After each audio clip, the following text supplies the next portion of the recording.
Hello everyone. Welcome to the wardrobe that I'm in currently.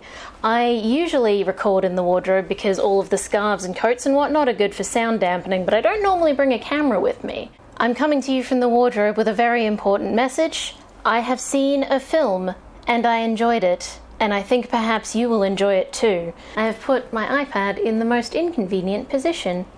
Oh dear. A few years ago I was in Europe and I found myself on the way to a wedding with my partner and his family for a couple of days in Dublin, not sure what to do with ourselves.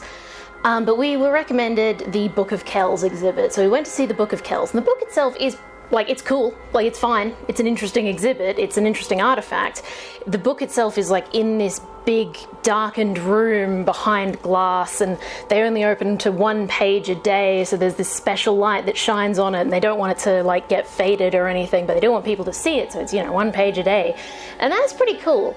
But what's really cool is the lead up to it, because there's this whole exhibit of how they made it, where it's been, the fact that it's been, passed around and hidden and secreted in a bunch of different locations. Secreted sounds so gross. I mean, secreted? The one that's hiding it, not they didn't secrete the Book of Kells. That would be weird. It's a Bible. By this point in my life, I had become something of a connoisseur of the Weird Medieval Guys Instagram page. So I was absolutely delighted by all the details of how it was written, why it was done like this, what kind of inks they used, and of course, the Marginalia, my favourite of which was a poem that a monk wrote about a cat. Marginalia is all of the extra stuff around the edges. What it literally means is just notes in a margin. It's the parts of the document that are peripheral to the main thing that it's for. If you do an image search of Marginalia, what comes up is usually medieval Marginalia, so there'll be a manuscript, it's all in Latin, it's all very important, and around the edges there's pictures of cats and snails and knights and whatever. There really is something delightful about the existence of Marginalia, just the fact that as humans we've been using writing, using the written word to store and transmit information, and for as long as we've been doing that, we've also been getting a little bit silly with it. Why not add a freaky little creature or a cat licking its bumhole? Immortalize that bad boy. In primary school, I was an unrepentant doodler. I was always drawing in the margins, so if I'd known the word marginalia, I would have called my drawings marginalia to give them an air of importance. I also think it's pretty cool that the marginalia itself has a life separate to the manuscripts that it's in. It's at least in my experience, when things are shared around, the things that are on social media, the things that are on a big display in the Book of Kells, the drawings separate from the page of writing that it's on. And that could just be a practical thing, right? We don't all speak Latin, but a picture of a snail transcends language. And to be honest, this line of thought is not going anywhere. I just think it's neat, but it is completely peripheral to what I want to talk about today. The term marginalia carries with it connotations of things that have been pushed off to the side, things that are unimportant, not worth paying attention to, concealed at the edges. But as any shoplifter or retail worker who's had to sit through a How to Spot a Shoplifter presentation will tell you, there's a lot you can get away with when you're not the center of attention. See? That's why I'm in the cupboard. I'm being marginal. I'm being marginalia. Themes. Marginalia is also the title of the latest film by Mark Beale, who you might remember from my review of Bloodsucker's Handbook, or from Bloodsucker's Handbook. Sister Trista is summoned to Karnstein Abbey to serve as an extra mourner at the funeral of the abbess, who, by the way, was murdered by someone who made it look like a freak hot air balloon accident.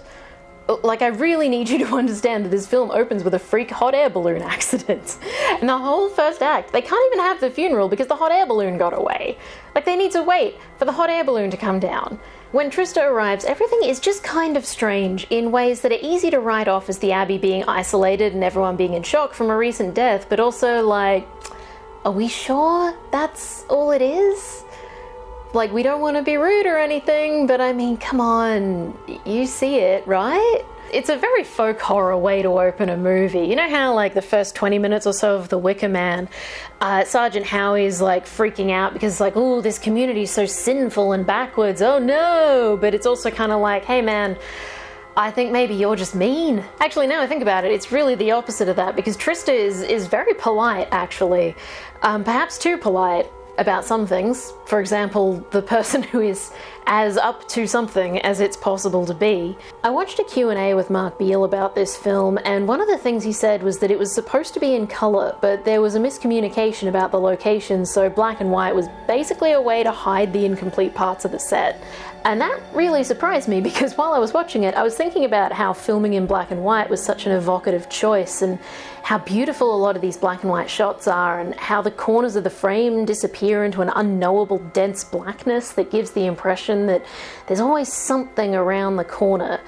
And you never know if it's the kind of thing where bringing it into the light will defeat it, or maybe bringing it into the light will just make it in the light with you. But it turns out what's there is mostly cables, I assume. Maybe like a gaffer, someone with like a doodad covered in knobs and switches. I mean, it still works as a stylistic choice. I'm just surprised it wasn't a choice they made on day one of pre-production. Speaking of stylistic choices, the film uses silent film intertitles to establish a lot of the background on the plot, which is an interesting stylistic choice, but the more the film goes on, the more it's clear that the intertitles are connected to Trista specifically more than to the plot generally.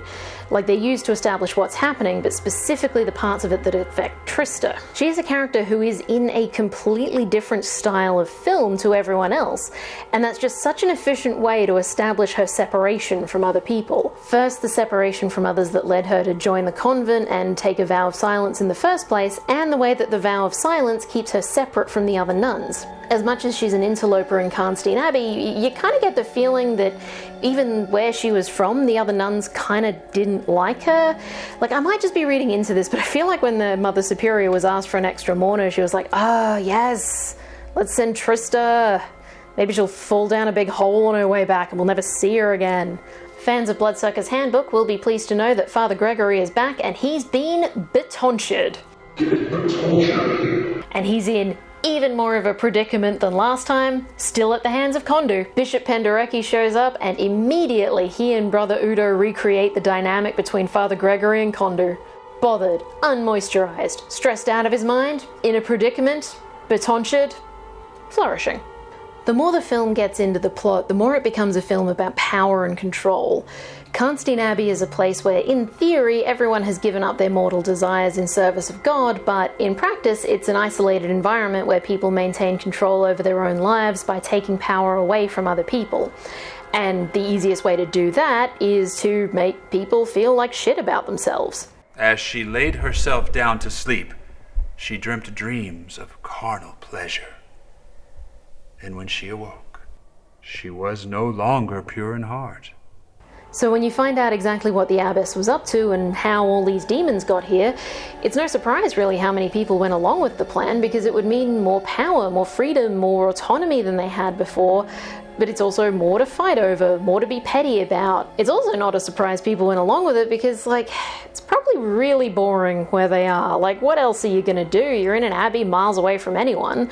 All you have for entertainment is prayer and filing. Like, it says something that when the sisters hear the bishop is arriving, the reason they're excited is, yeah, it's a break in the monotony, and also, like, the food's actually gonna be good for a change. Like, the bishop is here, better bring out the good stuff.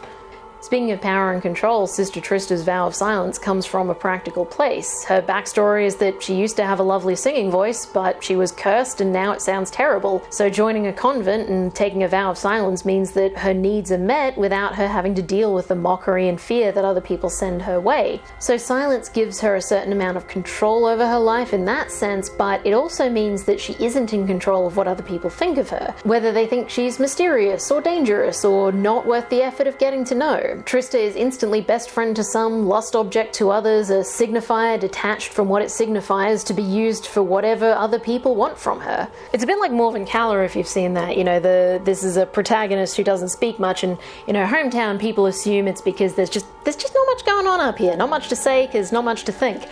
But then she goes to an environment where people like want to be impressed by her, want to be wowed by her, so they think that her silence is like, you know, genius at work. There's so much going on up here, I can't possibly express it all, you know? And it's the same signifier is attached to completely different signifieds. It's also a bit like in Gideon the Ninth. If you've read that, I know some of you have. You freaks. Hello, sword lesbians, you are welcome here. And yeah, the film is about all of that, but more importantly, it's about freaky little stop-motion dudes causing problems. Rabbit with a knife. He's a rabbit with a knife. He's not allowed in 2 Australian states for different reasons.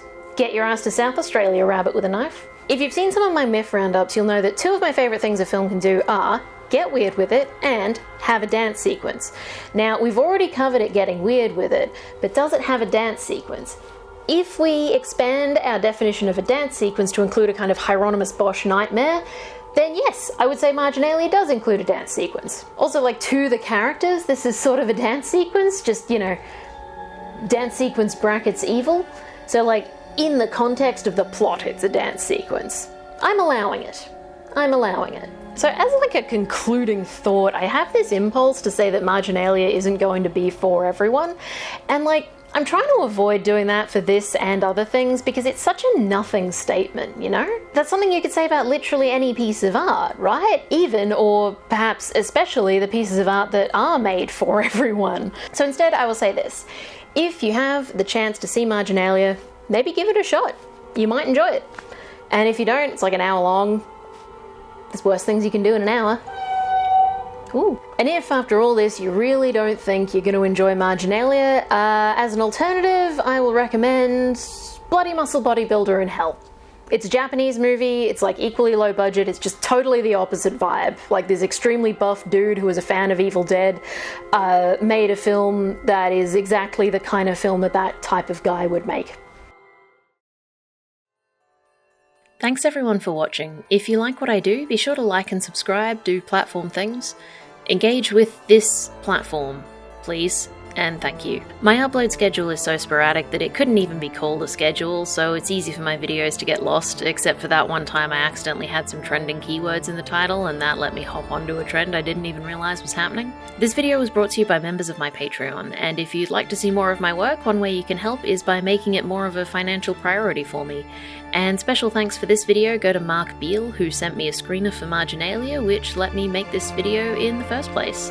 That's it from me, so until next time, stay safe, say hi to your pets for me, and if you find yourself in an isolated location where everyone's acting weird, don't freak out or anything, but do make sure you know where the exits are. Rabbit with a knife. Rabbit with a knife. Get your ass to South Australia, rabbit with a knife.